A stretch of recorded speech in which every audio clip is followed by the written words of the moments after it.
Well, what makes a kitchen great is not so much about the space, but how you actually organize and use it. And that's why Deb Williams from Ducks in a Row is with us this morning to give you some great tips. Good morning. Good morning. How are you? I'm great that it's almost 20 degrees, so. Yeah. I need this lesson today. Well, you know, we're going to kind of dovetail on with the good doctor because her message was start cooking at home. And I wanted to do this segment because, you know, we're kind of snuggled in, it's cold outside, and we're home more often and we're cooking more. Now we have a healthy reason to do it. So the first thing we do with the kitchen, though, is just like any organizing project. The first thing you have to do, your very first tool, pen and paper. Sit down with a glass of wine, a cup of coffee, whatever helps. Whatever helps those wheels turn, and think first not about what you want to get rid of in your kitchen, but how your kitchen works. So what actually goes on in there. So for most of us, you know, we cook. Some maybe not so much. Then there's also, are there children in there doing craft projects? Are you entertaining in there? Are you doing crafts in there? You know, what all are the kids doing homework? You know, what is actually going on in there? And just kind of write it all down and figure it out. And then take a hard look at that and say, okay, this is what's going on. Should it be going on in here, or should this be going on somewhere else? Should I be paying my bills in here, or should it be going on somewhere else? And once you've decided what actually, yes, I am going to want to pay my bills in here, you know, a lot of people, they set up a home office and then they sit at the kitchen table and do all their paperwork, and then use the home office just to, you know, storage room. Storage room, right? and it's simple. I mean, it's because, you know, that's where the family is. That's where you want to be. That's where the better light is. So if you're actually using that space that way, then let's deal with that. We'll deal with that reality, and we'll figure out a way to make it work. So by that, you know, so then what we're doing is we're creating zones.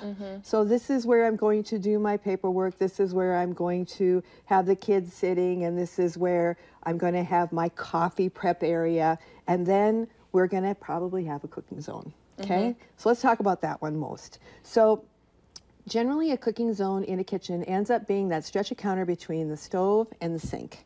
Okay, if you have the setup where you have the stove and the sink facing each other, then you're probably going to more likely be operating by the sink. So when we look at that space, we're going to do a couple of things. The first thing we're going to do is we're going to look at that space and we're going to do the purge. So based on our zone, we know what we want to do there. So anything that doesn't fit in that work is going to have to go either away or somewhere else. So we're going to make two piles. We're going to make our discard pile, and we're going to make our somewhere else pile. Okay, and don't deal with these piles until we're done. You're going to get distracted. You're going to end up running all over the house, and 2 hours later, you're going to be like, shoot, I have these piles. Yeah, I was organizing the kitchen, dang it, you know? So, yeah, so do your purge, and then once you have done your purge, then you can do your reorganization of the space with the things that actually belong there. So the next thing is like with like. So, for instance, right here, I've got this little guy full of measuring spoons. So all my measuring spoons are in this little guy. And they're all together. All my measuring spoons are right here. So if I need one, I go one place. I go right straight to this thing, and that's exactly where they are.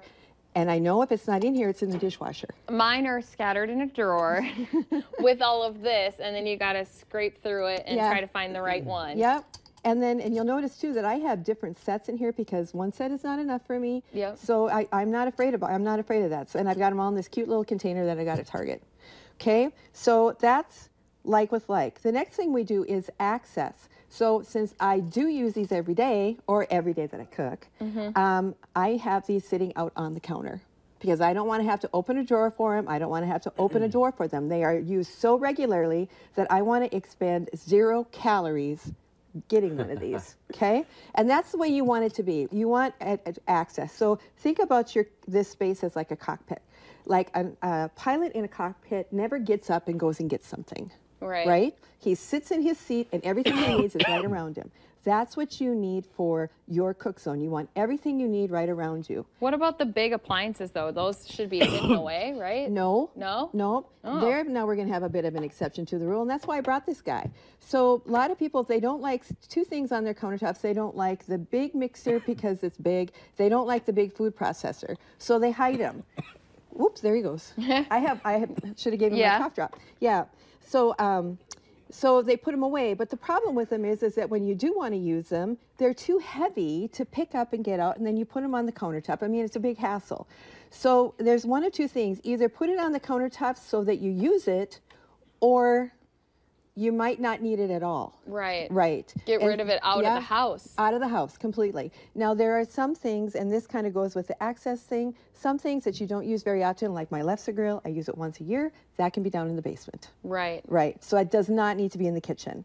The other thing you need to do is you need to containerize things. Again, so I've got 3 deals on my countertop with tools in them. This is a medium-sized one. This is a little one. I got the big one by the stove. But everything goes in a container. And then lastly, evaluate. Yes. If it works, it works. And make sure then you adjust to it. Let's remind people how they can find you. They can find me at DuxtonRoWorganizing.net. Thank you, Deb. Thank you. All right, we'll have more to come on North Dakota Today when we come back.